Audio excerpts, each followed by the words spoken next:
You ready to go do what we're about to do? No, I have so much work to do. There's all these emails that live in my computer. So instead, should we just blow off Coheed and Cambria and just stay here and do some emails? We should probably go, shouldn't we? Do it. Yeah, do it. Sean's the boss. Do it. Do it. Do it. Do it. Blow it off. Do it. Wow. So I guess we're staying here and no more interviews. Woo! Oh.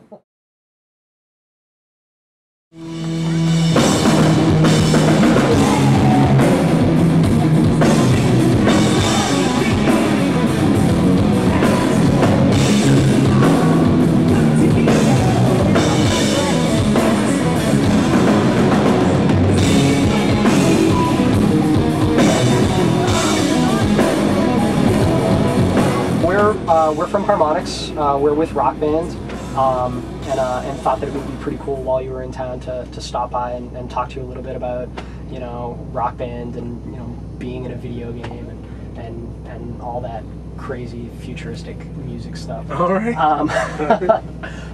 So when did you first hear of Rock Band, I guess?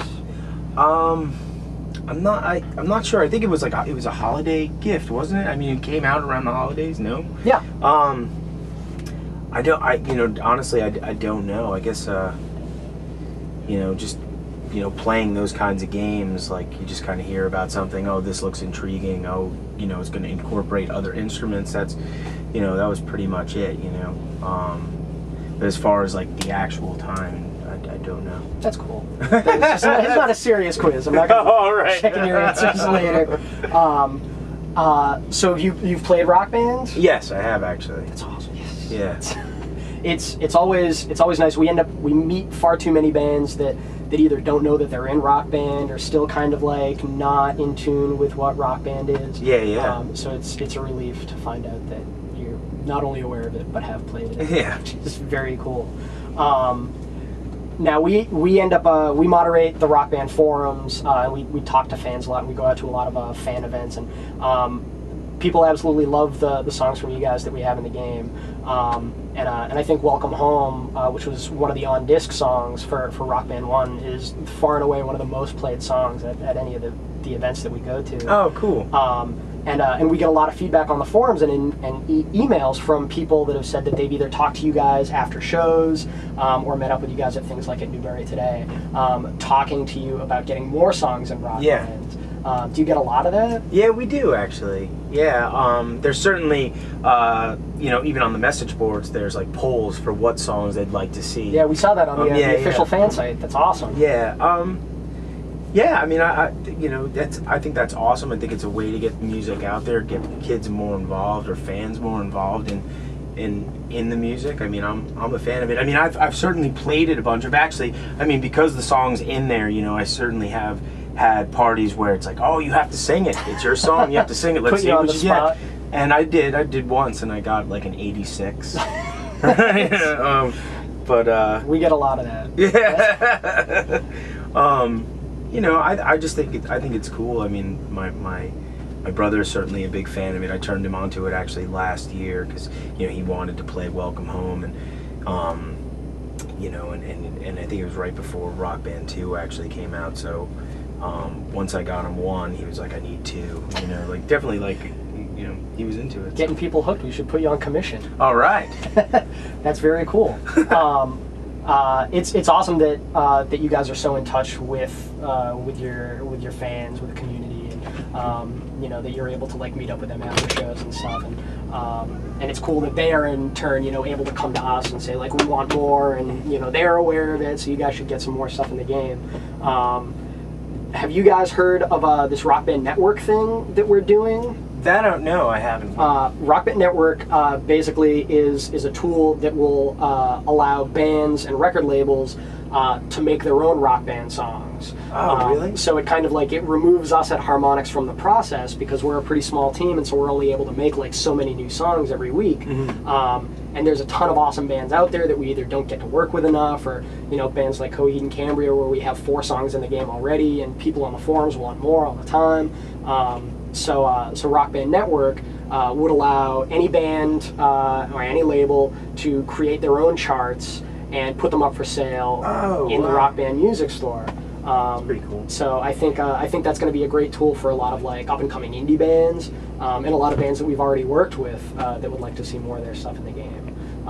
Do you think that that's something that you guys would be interested in looking at? I think so, yeah, without a doubt. That's very cool. I mean, as far as I guess it's not something that I could do personally, like working in a template. Is there like some sort of template? It's kind of along the lines of like Pro Tools, like Reaper and Magma stuff, but people with like recording background. It's totally above my head. But you know, if anyone in the band like mucks around like making their own tracks and like garage band stuff like that, I think that they'd be more familiar with the Oh, wow, tools. okay. But yeah, that's very cool. We can definitely hook you guys up with some information about that. Yeah, please. I think that's awesome. I think that's great. Very cool. That's good news. So how's the tour been going so far? So far so good. I mean, this is the end of the cycle, so you know, after this we go into the studio. We'll pretty much most of the remainder of the year will be dedicated to working on a new record. So, but so far so good. I mean, it's been an honor to get to play with these legends. Dio. Yeah, and I don't know. Actually, the first show I ever went to was actually this lineup of Sabbath in '92 Dehumanizer tour. So yeah, it was just it was really I was very excited when management came to us and said there's an opportunity to play with these guys, and I was like Oh, that's awesome. So to be able to go from like fan to contemporary. Yeah, That's totally. awesome.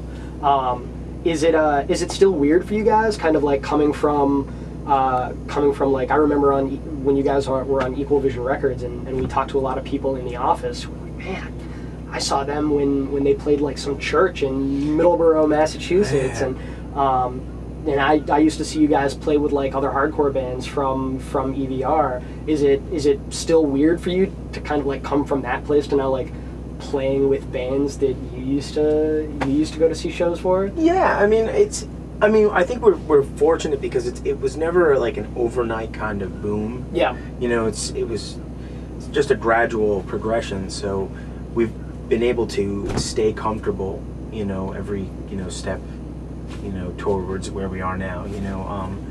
So I mean, there are moments where you still get nervous, like going out on stage or feeling awkward. But for the most part, I mean, it's been very comfortable. That's So, cool. Yeah, you guys have had enough time. You've been a band for how many years now? Man, I don't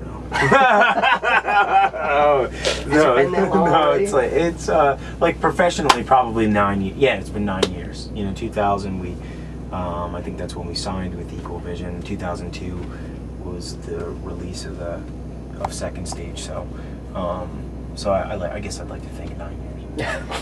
We'll say 9 years. Yeah, that's good enough for me.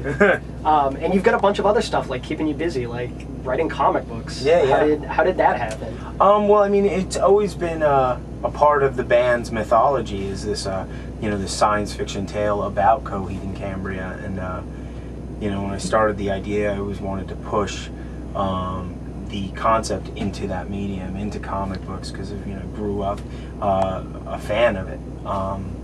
And and in doing that, I've also pushed into other titles. Like my fiance and we've been collaborating on one called Kill Audio, which is more of a comedy, and it's not really tied into the Coheed and Cambria mythology. And we've got a couple of other titles that we're tossing around. So hopefully in the near future, those will see the light of day. But I just love it. I spend my Wednesdays in the comic shop just kind of catching up. So That's I'm guilty of the same.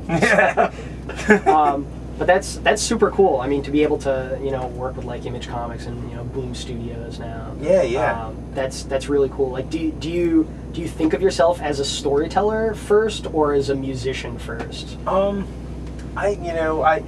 think a little bit of both, because when I think of myself as a child, I mean creating scenarios with action figures in a way is storytelling. I mean, you sit there and you watch your favorite cartoon and somehow you're like, well, I can't wait till next week to find out what happened to these characters. So you go into your room, you grab your figures, and you create your own little tale. So I always like to think that I took something from that time in my life, and so I guess I'd like to think both. I don't know.